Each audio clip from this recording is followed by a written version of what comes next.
Yeah, and I do like the fact that it's about inspire the world, not Four Seasons. Yep. To your point about the infinite game and wanting to raise the bar for everybody. Correct. So I think it also calls out to, to really elevate the conversation and encourage others to do the same. I mean, you play the infinite game for the good of the game. Right. Right? Which is, you're in the hospitality industry for the good of the hospitality industry and for the good of all business. And the best companies, the ones we love and admire, right? They share. It's the ones who are protective, of what because they think it's a competitive advantage. And what they fail to recognize is implementation is the competitive advantage, not the idea itself. Execution is the competitive advantage. Yeah. But the ability to share the things you believe in and the things you have figured out for the good of business. Because we don't just believe your employees should be treated well, we believe all employees should be treated well. And if you figured things out, so I'll tell you a story. So Bob Chapman is the CEO of a company called Barry Wehmiller. It's a company I've written and spoken about quite a lot, especially in my book, Leaders Eat Last. Great guy. And you had the opportunity to meet Bob. Bob is one of those unique, remarkable leaders. And the way I met Bob is he'd read Start With Why, and he sent me a letter and saying, I'm building the kind of company that you've written about. And I said, I want to meet you. And so we had lunch in Los Angeles, this famous lunch where we were scheduled for an hour, and we both cleared our schedules and spent the next 3 hours together because we loved each other. And I didn't believe him. I said, I talk about an ideal. It's not realistic. It's a striving. He says, no, I have it. I said, well, I want to see it to believe it. So he picked me up in his plane from New York, and we spent 3 days flying around the country to all these different factories. And it's a manufacturing company, right? This is blue collar, some union, some non-union manufacturing, right? And what I saw absolutely astonished me. It blew me away. I've never seen anything like it. And he didn't prepare anything. He let me roam the factory floor without I could talk to anybody. I could ask anybody any question I wanted. There was no window dressing. And I was absolutely blown away. And I'll just tell you one quick story that really exemplifies. And this one's, I haven't written or spoken about this one. So this one I haven't talked about this one. So they have a machine that was getting old. This is a factory, big machine. Yeah. That's getting old and need to be replaced. Traditionally, how large machines are replaced is somebody in procurement fills out a list of requirements and then goes in the market to find a machine that fits a budget. Right? That's usually how it's done. That's not how they did it. They went to the factory floor to the two guys who work on that machine, one who's pretty young, in his early 20s, one who's got more experience. Neither of them have college educations. I think one had a GED. And they said to them, you need to replace your machine. You have a budget of $750,000. Go. And these two guys travel around the country looking at new... And never came back. Exactly. They now live in Tahiti. They gave him a budget, not the money. That was smart. They flew around the country. They looked at new and used machines. And the people selling the machines said they'd never seen anything like it. They'd never had anybody show up in overalls climbing in the machine. Usually it's a guy in a suit showing up with a clipboard. Right. They ended up spending $650,000. So they were really excited that they saved the company money. And that's their machine, right? I can guarantee that machine will never break down, right? And the trust, and it makes perfect sense. But this is what one of the things that Bob says. Bob says is, we trust people who have college educations who work in a back office, and we don't trust people who don't have college educations. What about their education makes them trustworthy or untrustworthy?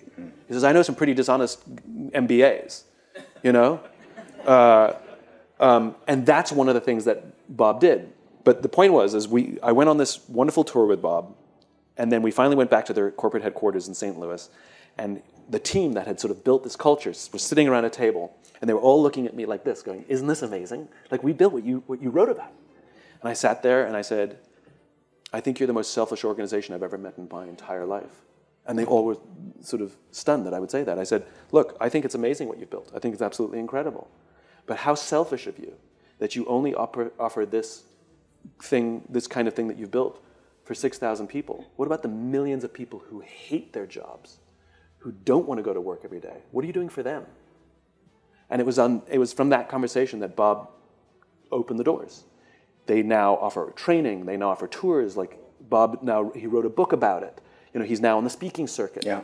He's out there. He's now a public figure. And he's promoting this new way of leading and this new way of thinking.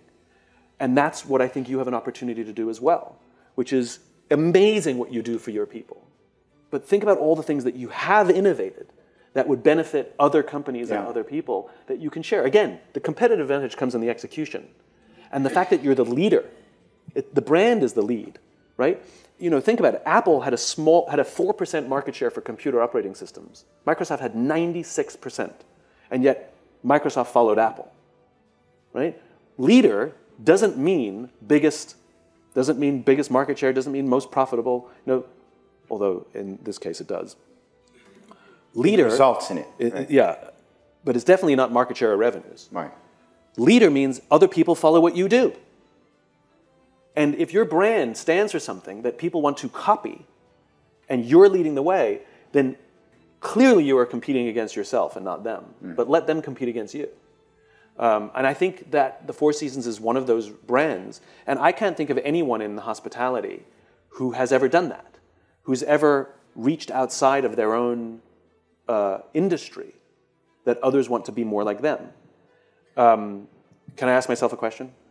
Please. If anybody thinks I'm in control here, this is just a joke. Right? It's fake. So, which leads to a good follow-up question. Please ask yourself the follow-up question too, because I have no idea what you're talking about. Which is, if indeed we are to lead others and step outside our own industry, how do we innovate that? How do we do that? I'm glad you asked.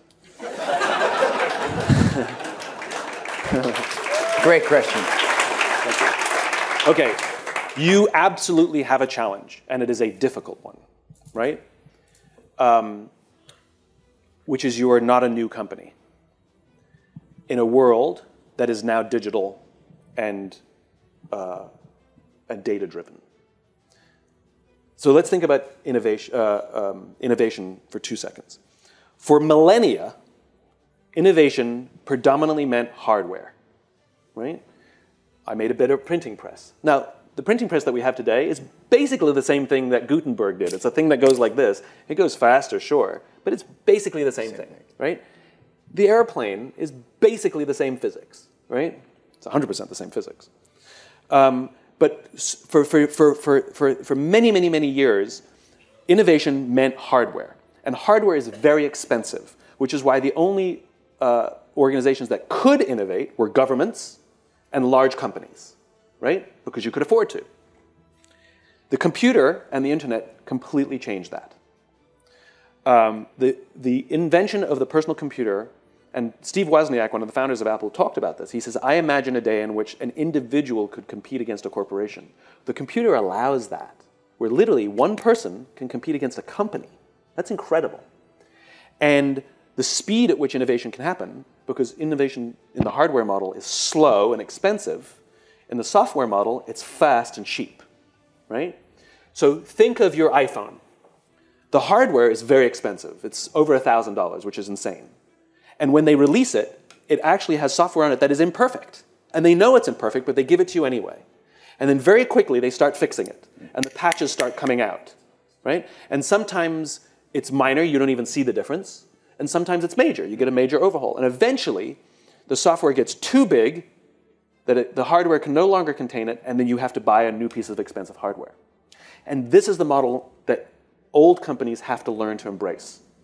And if you look at the companies that are dominating right now, whether it's Netflix, it's still big, it's had its issues, but it's still big. Netflix, which reinvented film and television. Tesla, which is reinventing cars. Amazon, which is reinventing retail.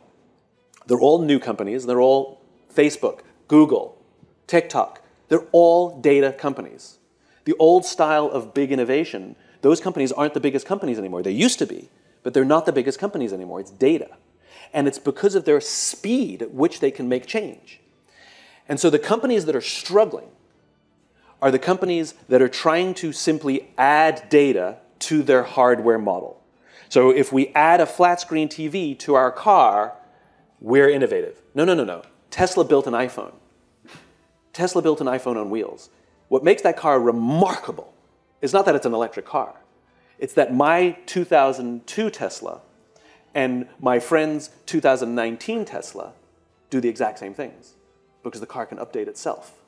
We have all the same features. It's not the old way where, yeah, I don't have those features. I have last year's model, right? That's gone. Mm-hmm. And if you look at the companies that are challenging and pushing, take a look at. I did this just for comparison's sake. I went on Robinhood, the app to make investments, and I did Fidelity, right? Fidelity looks like it's a bunch of old finance people who said, "Oh, I guess we have to make a website." And I tried to make a trade on there, and I kid you not, first of all, they locked me out for some reason I couldn't understand. So I was on customer service for half an hour. Finally, when I got in, it took me about 45 minutes to figure out how to make a trade. So over an hour for me to make a trade. Robinhood, downloaded the app, in 5 minutes I was done. The user experience was astonishing. And the reason is because Fidelity is a financial company that's attempting to go online, and Robinhood is a tech company that happens to be in finance. Your challenge is you're a bricks and mortar company that's attempting to go into data. What if you were to start Four Seasons from scratch today? What if you were a data company that happened to be in hospitality, right? And when you start thinking that way, all of a sudden the ideas start flowing, right? So I'll just give you a few examples that, again, just off the top of my head when you start thinking this way, which is, do you track everything about your guests, right? Like everything they ordered in every one of your hotels, everything they drank or ate out of the minibar. Not that you would use that data, you never sell it, because that's your values. You're using it to improve the experience legitimately. It's not what they tell you, right? And imagine that for you wouldn't want to do this for one guest, but imagine you start to see a trend that this guest, they have a long trend, they always have Coca-Cola and a bag of nuts out of the minibar, every time, right? So you add more Coca-Cola and more nuts in the minibar, and maybe even leave one out for when they arrive. It's about listening, and you use the data. You're really good at listening, right? Your people are good at listening, but now you're using data to listen. Or, and you and I talked about, you said this, that your goal is to get to charging $0 for the minibar. I think you should just charge reasonable prices. I don't think you need to charge nothing. Non-alcoholic products. Non-alcoholic products, yeah. It's just like none of us like to be gouged like $14 for a can of Coke and a bag of chips. Just make it reasonable. Yeah. And then nobody actually cares. But all these little things, learning the intense kind of listening. Yeah. And then you ask yourself, if you have all of this data, now what would you innovate? Now what bricks and mortar or planes or boats or whatever you're doing would you build around all of this information that you own? And like I said, what if you were to start a hotel and hospitality company? What if you were to start a tech company? Because you know this. Equinox is now building hotels. Virgin is now building hotels. You have other people outside are coming in. They're leveraging their brand here. Yeah. So the fashion brands. Fashion brands. How do you leverage your brand to go there? And I think of yourself as a tech company that happens to be in hospitality, not the other way around. Well, the great news is we have a phenomenal new chief commercial officer who's sitting in the room right here, and he's right in front of me, and his eyes must be going because this is exactly what you've been talking about. Because the challenge you're going to have is the same challenge as movies, is the same challenge as television, is the same challenge as publishing, which is they said to themselves, we've been doing this business for 40 years, 50 years. I think we know what we're doing. Yeah. How do we add a flat screen to it? How do we put data on it? The problem is, it's an entirely different animal. Yeah. You cannot rely on your 30 years of experience, which is very scary when you have 30 years of experience. Yeah. You literally have to throw it all out. So, beginner's mindset. Natalie, I think we're up, right? We're done. All right, so... Sorry. I know, no, amazing. Are you kidding me? That was incredible. So, Simon Sinek, gentlemen, ladies and gentlemen. We can go to the public? Okay, so let's do it. We were giving a little more time because this is great. Thank you. So why don't we, I'm sure there's a few questions in the audience that people would like to ask Simon directly. Yes, Hans. Hi, Simon.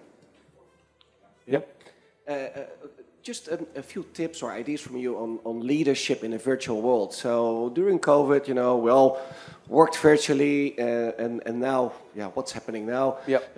The office is 5 days a week, 9 to 6. It will probably never happen again. Yep. But then if you build a team, you would like to have people around you. Yep. You would like to see them. You talk about inspiring via a Zoom call or Teams call. Not that easy. So what are your views on that? Sure. So there's multiple ways to do it. Not all of them are healthy, right? Remember, the key word here is flexibility.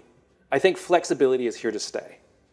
I don't think we can predict exactly what the future will look like, but flexibility. For example, it used to be you ask permission that next week, can I work from home because my kid's home from school or something. Now, you can email in the morning saying, hey, I'm going to work from home today, and everybody's fine with it. That's here to stay.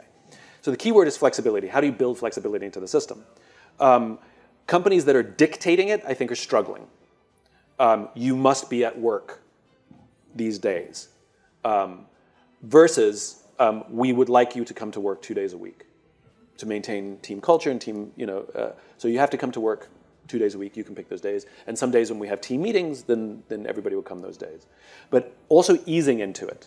I think one of the things that a lot of companies that have made mistakes is they went from COVID, times to this is what it's going to be on this date. And I think doing very, very little bits over time, the companies that I've seen make dictations, they only did it for senior leadership, which I think was actually very healthy. Which is, for senior leaders, you must be at work Monday, Wednesday, Friday, or whatever days you want, right? Where rank and file, they made no dictates at all, zero. Because to a senior leader, you can say, look, you're a senior leader of this company, there are different and higher expectations of you, and we do expect you to be at work on these days. But instead of making these company-wide dictates to start with senior leadership, let that get a momentum for a few months, and then if you need to bring in other people, you can. But I think the key is how do you maintain flexibility while you ask people to come back to work. Great question, Tom. Charlie. Simon, it was great to hear about the insights about loyalty of employees to the employer and how challenging that has become. I think we can all relate to that. So maybe some other thoughts on who's doing that well to inspire or re-inspire that loyalty of employees to employers? Yeah, it's a very good question, and there's unfortunately very few good answers. We have to take a step back for a minute, right? Remember how young people came up through work, right? Which is the damage that Jack Welch and that model did, excessive weight on shareholder supremacy, judging people only by their performance, the idea of using mass layoffs on an annualized basis to balance the books. In other words, we're profitable, just not as profitable as we promised, so you lose your job, right? Which is insane, a profitable company laying people off, right? But this has become so normalized that this young population has been raised watching their parents and their friends' parents lose their job through no fault of their own. It's not a meritocracy. And so why should they have loyalty to the company? They literally came up in an age where they watched the company have no loyalty to them. And so where people blame this young generation for being disloyal or unloyal, I think they're responding to the game that's been laid. And so the question is, how do we demonstrate loyalty? The companies that I think do it well are the ones that are excessive in their values and their purpose, but they're also extremely honest that they're on a journey. One of the best examples, and if you saw the newspaper today about Patagonia, they are one of the quintessential examples of people who are there for the purpose, and Yves Chenault definitely lives it, and the decisions you can see that he makes embody it.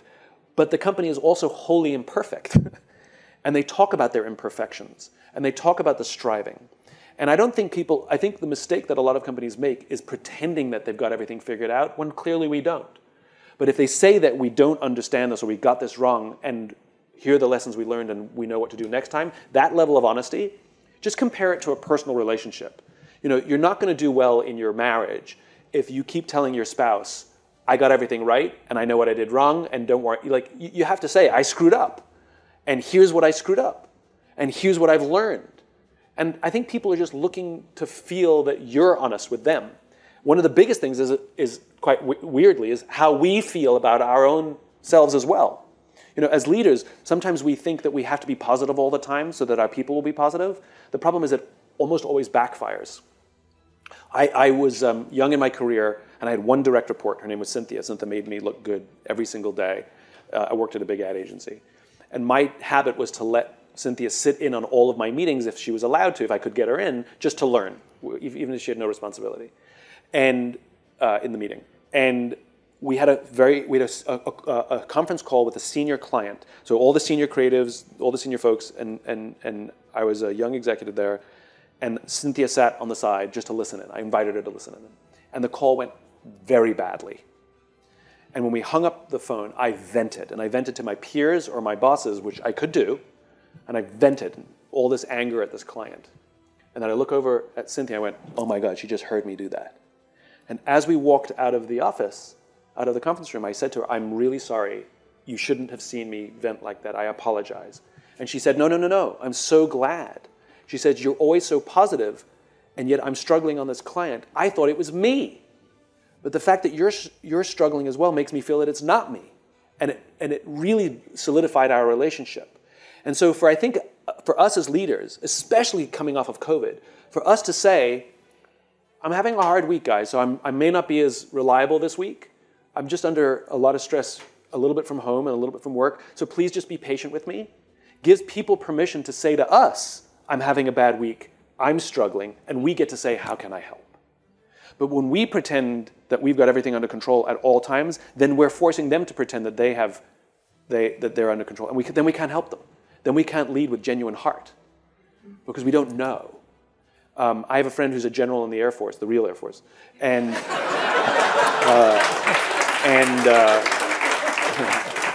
he talks about mental health. He says, if you break your leg, you go see the leg doctor. If your head is broken, you see the head doctor. He normalizes it. And he leads by example. He doesn't just say, hey, if you're struggling, go see the shrink. He'll say, hey guys, it's been a rough week for me. Between 3 and 4, I'm going to go see the counselor. I'll see you later. He's not doing it for show. He's doing it because he genuinely wants to see the counselor. But the point is he's being very open about it. And I think for young people who want to see us as human, I think for us to reveal those things, I think is a huge part of it. That's great. My question builds on this, which is, many of our teams don't have the option of the flexibility Sure. that you talked about because they're, in a property. Sure. How do we give some of that flexibility to those folks that, have to be on the floor, have to be at the property? So ask them, right? Take some of your, who your best and brightest are. You know who the ones who bleed 4 seasons, who love it here, who care. You know who they are. That it's a bell curve. Everybody likes it here, but some people love it here. Take the ones who love it here from the front line. Some of your servers, and say to them, we want to build more flexibility in the system. We know what we know from our 30 years of experience, but we want to know what you would do. So include them in the conversation. Say, give us options of what a more flexible workforce would be like. Don't say you're designing it, because the problem is if you don't implement it exactly as it was asked for. Say, give us input that will help us make a decision. Ask them. Let them help design it, and then give constant status. One of the things that we're learning is young people, when we ask them for their opinions, if we don't go back and say, we did this, they think that we feel unheard, right? So that line of communication, giving you an update based on this thing that we said we're doing, here's where we stand, and things that we're going to implement that they suggest and not going to implement, to be very crystal clear and give them feedback as to the reasons why, as a learning. So it's not arbitrary, like yes, no. But I would go ask your frontline people, if you would design the perfect job in a flexible workforce, give us some feedback as to what it could look like. Yeah. I think we have time for one more. Right side of the room, just Sorry, left side of the room. somebody's raising their head back there, but I can't see. Oh, there it is. Because the I'm lights. here. Yes, hi. Hi. I wanted to see your opinion on on where people went. I think when we came out of COVID, we were thinking that people didn't want to come back to hospitality, but then as we looked at other companies, there's a lack of lawyers, there's a lack of ambulance drivers, there's a lack of everything. So where do you think people went? That's a great question. And unemployment is at an all-time low. Like Exactly. everybody's quitting their jobs and there's no jobs, and yet everybody's looking to hire. I think a lot of people are. There's a few ways to answer it. First of all, a lot of the jobs that people took during COVID, we make the assumption that they wanted to work for us when they took the job during COVID. In the reality is some people took the job because it was a job during COVID. And in their own minds, it was never supposed to be permanent. Maybe some of them fell in love, but as soon as the market opened up, their intention was always to leave. So we can't completely beat ourselves up if we do lose some people. But I think a lot of people are, they're bouncing, they're trying things. Let's be realistic. A lot of young people move back home, so their bills are lower, so they can afford to wait and hang out. I think the gig economy is a real thing, and what Uber and those companies, they built into the vernacular this idea of a gig economy, and I think people really fancy being freelancers, maybe even freelance servers, that I work for 3 hotels because I want to pick up shifts here that suit me. Beehive. And what does the gig economy mean in traditional employment? I think that's a big part of it, to be honest. But I think a lot of people are also recognizing that money is less important to them than their relationships and their experiences. And I think people are okay making less. So they may have cut or stabilized their incomes, and they maybe don't have that crazy ambition. The thing that I fear, and we touched upon this before, which is people are less afraid of quitting now. Young people are less afraid of quitting, and they're building the gig economy lives for themselves. My fear is that they're going to go from job to job to job. When we were younger, you couldn't quit a job in less than 1 year because it would look bad on your resume, right? Now, 3 months, whatever, goodbye. And my fear is, flash forward 5 years, one of 2 things will definitely happen. An employer will look at you that in 5 years you've had 9 jobs. I'm not going to hire you because I just can't trust that you're going to stick around. And you've had 9 jobs in 5 years. You haven't been around anywhere long enough to go through a cycle of good times and bad times. And so you have no discernible skill set. And my fear is that what feels great now, it's going to have consequences in a few years. And I'm worried about that. And I don't know how to communicate that in a way that is sticky. I'm talking about eating healthy now so you don't get diabetes in 20 years. It's hard, that's a hard message for people to stick, but I'm worried about that. That's great. That was amazing. Thank you everyone. so much.